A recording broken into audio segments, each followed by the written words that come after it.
Yo, ever wanted to make a comic? Or wondered what the process of making a comic looked like for an independent creator? Well, I am Ogre Arts, and I've actually made a few short comics and went to college for sequential illustration. So in today's video, you'll get to see what is for me the very beginning of the comic creation process, the rough script and thumbnails. And this will be the first in a short series following the making of a new original one-shot called Fragile. So let's get started.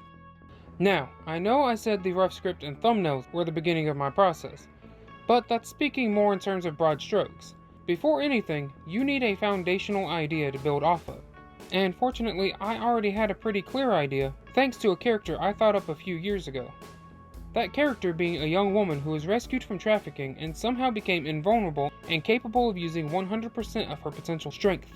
But due to her experiences, she doesn't speak anymore, and is called Fragile because that is what was on the crate she was found in. And using that as my foundation, I was able to quickly decide on what the focus of this one-shot was going to be. You see, I pulled a lot of inspiration from characters like Kimiko from The Boys, Lindy from Jolt, and even a bit of John Wick and Lucy, which led me to see Fragile as a sort of anti-hero type character. And as such, I wanted this one-shot to show her debut as one. But we'll go over the character of Fragile herself in another video, so that way I can take more time highlighting her design and what's changed and evolved from her original idea. Instead, let's jump into the thumbnails. My plan going into these was to do all 8 pages at once based on my initial ideas, then make adjustments and alterations as needed, which thankfully for these wasn't a lot due to that before mentioned strong foundation. It's worth mentioning that there would be a lot more iteration if I had gone into this with a less developed idea, or worse, no idea at all. So be sure to put in the time now to figure out the basics of who your character is, what they look like, a few key traits, and a major plot point. None of this necessarily needs to be set in stone either, as I myself have made a number of changes throughout the process to the character and the story. But your future self is going to thank you if you understand these basic aspects of your story first. What is my story though? Well, like I said, I wanted this to be the debut of Fragile as an anti-hero. And to that end, it starts with her being rescued from trafficking, and ends with the aftermath of her assault on a hotel owned and operated by a criminal organization, where she confronted their boss in order to find information on a mysterious person. But I also wanted to hint at a subplot of keeping her vigilante activities a secret from the man that originally rescued and adopted her. Now you've probably noticed by now that I'm not thumbnailing 1 page at a time, but instead 2 at a time. And there are several reasons for this. First, it lets you view the story within its full context, giving you necessary perspective. Second, it allows you to ensure that the reader's eyes flow through the pages the way you want them to. If you don't already know, when illustrating a comic in the Western style, you want the reader's eyes to go from the top left to the bottom right in a zigzag pattern. And if possible, you want the composition of each panel to direct the reader to the next panel, and ideally make the last panel of every second page a small cliffhanger that entices the reader to keep turning the page and continuing the story. With that broader overview done, I'm going to take a step back and let the time-lapse play.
Now that that's done, let's talk about a few of the pages and the choices and changes I made to them. Specifically, pages 4, 5, and 6. Why those pages? Because they received the most substantial changes throughout my process. Starting with page 4, here in the original, you can see I had Fragile being noticed by a group of shady individuals as she entered the hotel, before she went the way of Danny DeVito from It's Always Sunny and started blasting. But after some time and thought, I realized I could better utilize this page to show more of what she's capable of and more of her arsenal. The original thumbnails presented her as more of a spray and pray gun-heavy character, more along the lines of the Punisher. But that's not really what I want for her. So in this new one, I decided to have her be more active by blitzing the shady gang members with her tasers and her guns, showcasing her speed and acrobatics. And if you look at each panel, you can see me implementing the before mentioned compositional concept of having each one direct your eyes to the next through the character's positioning and actions. But let's move on to the 5th page now. For this one, I added an additional panel after looking over the thumbnails.